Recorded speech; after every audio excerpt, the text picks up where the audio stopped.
Joker, the hero, Banjo and Kazooie, Terry Bogard. The Fighters Pass now has 4 fighters confirmed and only 1 more to go. And we thought this would be the end of DLC for Super Smash Bros. Ultimate. However, we're getting more downloadable fighters beyond the Fighters Pass. Now they didn't say whether this is another Fighters Pass or individual Challengers Packs, but Nintendo definitely wants to have more post-release content for longer than just 1 year, which means we can no longer limit our predictions to whatever remaining slots are left in the Fighters Pass. That's right, anything is possible for Smash Ultimate's DLC, except for Waluigi and Goku.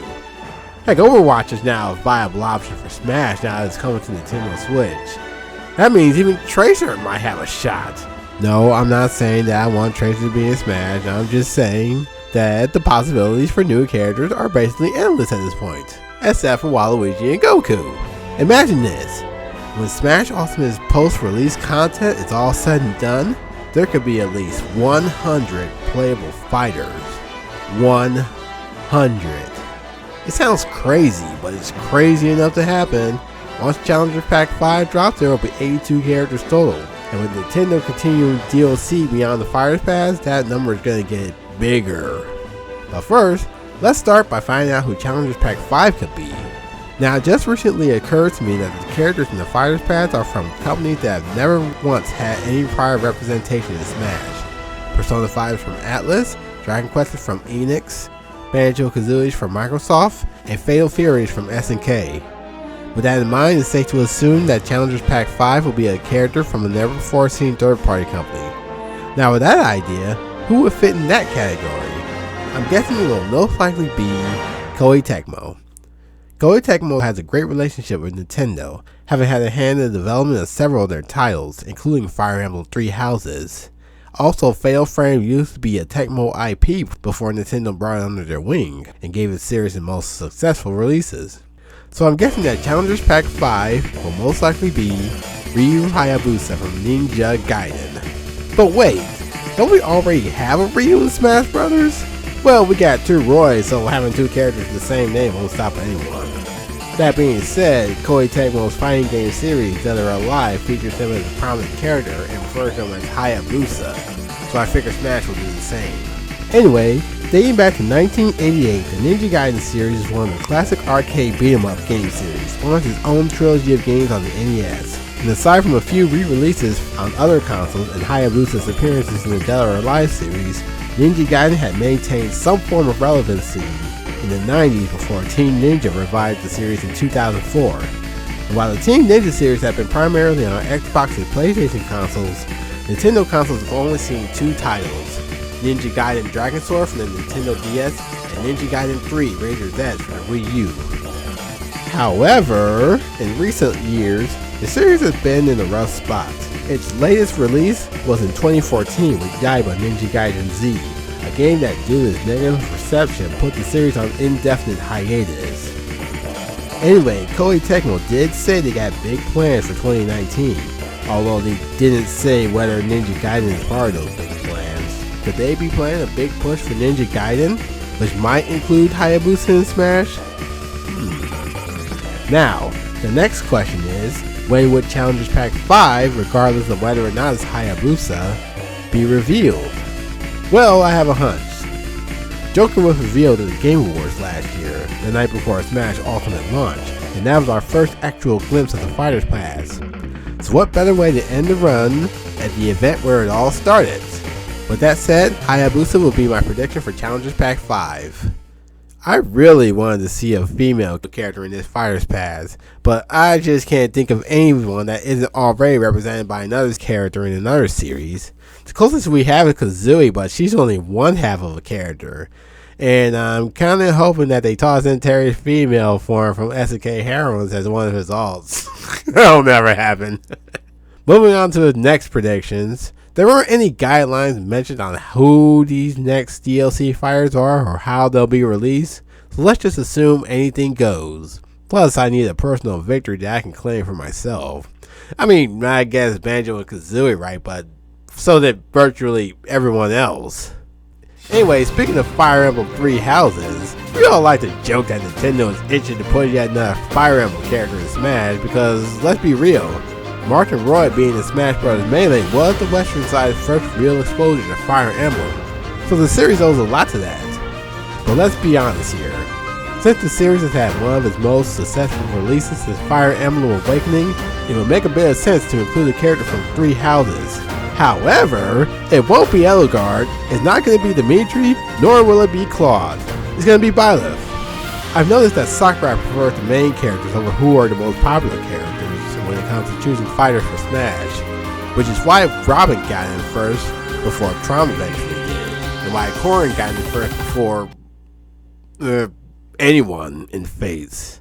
I'm sorry, I can barely remember half of the characters in Fates. Shows how forgettable that game was. By the way, Fire Emblem's 30th anniversary will be next year, so who knows if they might put Byleth in Smash around that time, and everyone will get salty over yet another Fire Emblem character in Smash. You all know it's inevitable, so why bother complaining? Now, I'm going back and forth on whether or not Spirits deconfirm potential new fighters, but as far as I'm concerned, unless something comes to prove me otherwise, Geno and Elma are now back in the running. Geno will be a most likely prediction. I said this about Lloyd, but I'm sure this applies to any character whose Mii costume has yet to return from Smash 4. That includes Geno, Heihachi, basically any character that hasn't become the Sith Trophy or a fighter yet. Unless that character's Mii fighter costume returns, they're still on the table. As for Elma, she's a 50-50, which means that she seems likely and at the same time she's a character that I kind of want to see. I'm still assuming that since Rex is probably off the table, she might still have a go. Plus, I went to Anime Central earlier this year and met Kaden Glass, she voiced Elma. And I told her that Elma is a character that I wanted to see in Smash Ultimate, and I can't afford to backtrack on that statement. Plus, we now have both Xenoblade 1 and 2 on Nintendo Switch, but no Xenoblade X. Come on, Nintendo, complete the Xenoblade trifecta. Oh, and bring Wonderful 101 over to Switch too, so we can finally kill off the Wii U forever. At this point, I think you all know who I want to see in Smash. I made a half-hour long video about it, so go watch that instead. But I've been thinking long and hard about who else I want to see in Smash. Sure, Lloyd's the #1 pick, but if he gets in or not, who else do I need to be rooting for? Well, I was rooting for Sans up until... Anyway, Astral Chain has been out for some time now, and you know I've been hyped for that game since it was first announced. So my next most wanted pick will be the player character / Akira Howard from Astral Chain. The player character's gender and names is decided by the player when starting the game, and Akira Howard is actually the younger twin sibling whose gender is opposite to the player characters. But in the case of Smash Brothers, both the brother and the sister will be combined into one character with male and female variants. So for the sake of avoiding any confusion, this character will be referred to as Akira from this point. As you know, Astral Chain is a brand new IP for Forgotten Games and has become their most successful release since 2017's Nier Automata. Now with that logic, that would mean 2B had a better chance than Akira because Nier Automata was Platinum's first major commercial success. By the way, I'm still waiting on that Switch port experience. I don't believe that 2B already being a DLC fighter in Soul Calibur 6 affects their chances for Smash, and I'm not against the idea of 2B being Smash, but I think what really affects their chances is, yeah, you get the idea. Bayonetta had to be toned down to the end of Smash, so I think it'd be a little harder to tone down 2B for Smash. So, I'm still holding out for a playable indie character for Smash Ultimate. If Spirits don't deconfirm new DLC fighters, we might end up seeing Shantae. But my pick for an indie rep was one that I didn't consider because his home series didn't really start out as an indie, but has become one in recent years. And that is Travis Touchdown from No More Heroes. Of course, Smash Bros. Is no stranger to having characters from mature-rated games, provided they are toned down to Nintendo standards. And No More Heroes has been a series that has been prominent on Nintendo platforms, having had 2 games on the Wii, and 1 recent spin-off and 1 upcoming 3rd game on Nintendo Switch.